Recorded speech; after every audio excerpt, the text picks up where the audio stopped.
Eh bien, bonjour amis licorniens et amis licorniennes. Alors ici, si vous avez ouvert cette vidéo, ce n'est pas par hasard, c'est un message que j'ai à vous délivrer de vos anges ou de votre ange gardien. Les messages, ces temps-ci, m'est venue cette série parce que tous les matins, ça m'appelait pour moi pour un message. Je me suis dit que pour vous, eh bien, ça pouvait marcher aussi dans la mesure comme tous les jours je délivre un message. Si vous tombez sur une vidéo en particulier, c'est que vous devez écouter ce que les anges ont à vous dire. Donc j'ai sélectionné comme chaque matin certains jeux, et on va commencer tout de suite avec, avec celui-ci. Vous êtes tombé sur la gardienne. Elle est très belle, je ne sais pas si vous voyez bien, oui certainement que oui. Voilà, sur la gardienne, je vais vous lire le ressenti de l'auteur de la gardienne. Donc c'est la 13, c'est un chiffre en général qui fait réagir les gens. Alors la gardienne, les mots-clés c'est l'ambivalence, mort et vie, résurrection et destruction, et connaissance et fatalité. C'est la renaissance passe par la destruction. Les symboles positifs. La gardienne symbolise un changement nécessaire. Le début d'une nouvelle vie, d'un nouveau départ peut résulter d'une remise en question ou d'un bouleversement important. Ainsi, la gardienne représente également une forme de destruction, un démantèlement de son ancienne vie, de son ancien soi pour pouvoir mieux renaître. Cette carte nous incite fortement à nous laisser aller au changement, quand bien même cela serait difficile. La description de cette carte, je vous la remonte parce que j'aime beaucoup ce jeu. Voilà, vous voyez avec son serpent. Je vous lis la description de l'auteur. Arborant une couronne sur sa tête et un serpent sur son épaule, la gardienne semble avoir bien plus de pouvoir et de fonction que ne l'indique son titre. Même si le serpent est bien souvent diabolisé, il est tout aussi bien le symbole du mal et de la tentation que de la connaissance et de la résurrection.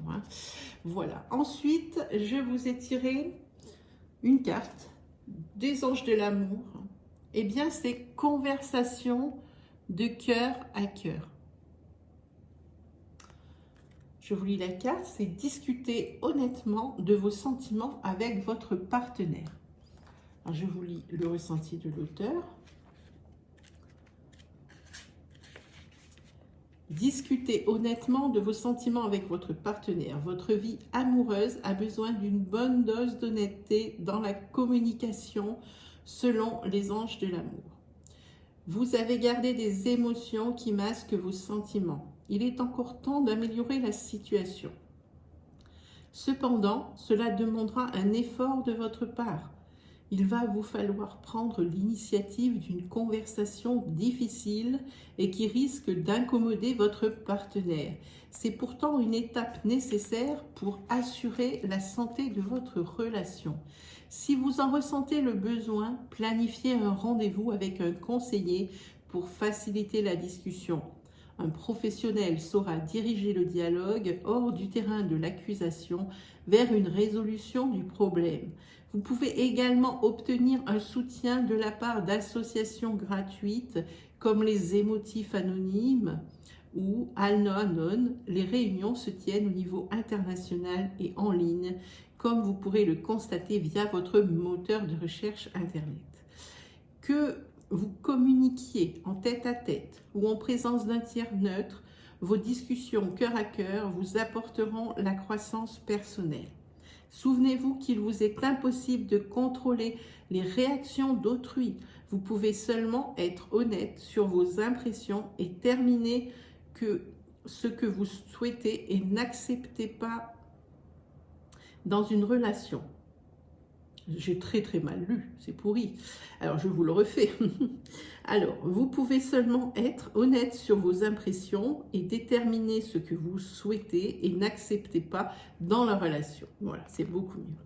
En partageant vos sentiments, vous aurez une meilleure chance d'apprendre à votre partenaire quels sont vos besoins au lieu de souffrir en silence.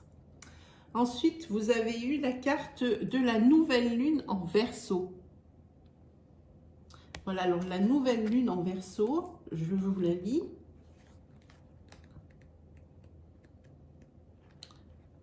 Pour ce qui est du professionnel, cette nouvelle lune en Verseau vous invite à accueillir les nombreux changements qui sont en train de se produire ou qui vont arriver très rapidement.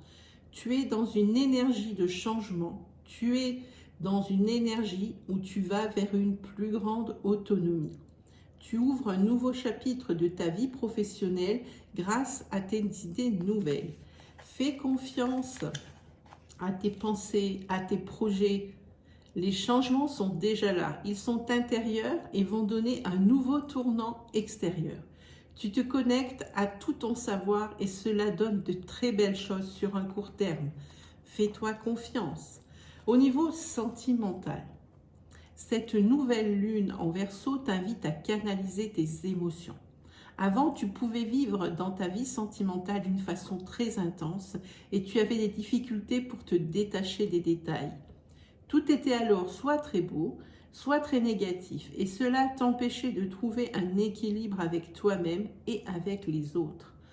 Aujourd'hui, tu as réussi à te détacher de ce déséquilibre émotionnel et cela te permet d'ouvrir à nouveau et de t'ouvrir à un autre chapitre sentimental positif.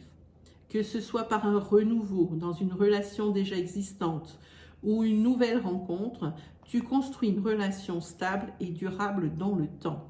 Tu fais confiance à ce que tu ressens et tu l'exprimes sans te laisser submerger par la puissance de tes émotions. En ce qui concerne le secteur spirituel, cette nouvelle lune en Verseau t'invite à te connecter avec tes connaissances que tu as acquises dans tes anciennes vies. Tu peux avoir cette sensation que tu ne sais pas, que tu dois apprendre beaucoup de choses pour être dans une connexion spirituelle. Ce n'est pas le cas. Ton âme a pris le temps dans ses anciennes vies pour être dans un apprentissage positif et énergétique. Tu as expérimenté et tu as appris beaucoup de choses. Aujourd'hui, ces connaissances sont présentes en toi, mais peuvent être en sommeil. Alors, prends le temps de méditer, prends le temps de te rappeler à tout ce que tu sais déjà. Tu vas être dans une vraie révélation de toi-même. Et pour terminer, comme d'habitude, cette fois-ci j'ai changé parce que c'est un livre qui va avec celui que je vous propose en général tous les matins, l'oracle des anges gardiens. Là c'est, vous voyez, l'oracle de la bohémienne, pareil, c'est Rustica Édition, c'est Amazon. Alors j'ai sélectionné pour vous un conseil et un tour de roue. Voilà comment ça fonctionne. Je vous montre. Pour le tour de roue, vous avez la main. Évidemment, c'est le doigt le plus long qui prime. Ça tourne, vous voyez. Et puis, ça va tomber sur... là, la question, c'est comment vont évoluer mes finances? Il y a difficulté, prudence, instabilité, confort, abondance et malchance. Voilà. Et juste à côté, sur le livre, il y a le conseil. Voilà, alors j'y vais pour vous. Je vais le mettre là, peut-être que vous verrez la roue, voilà. En ce qui concerne la roue, voilà, on va voir. Hop, et bien pour vous, vous voyez le majeur, il est sur abondance.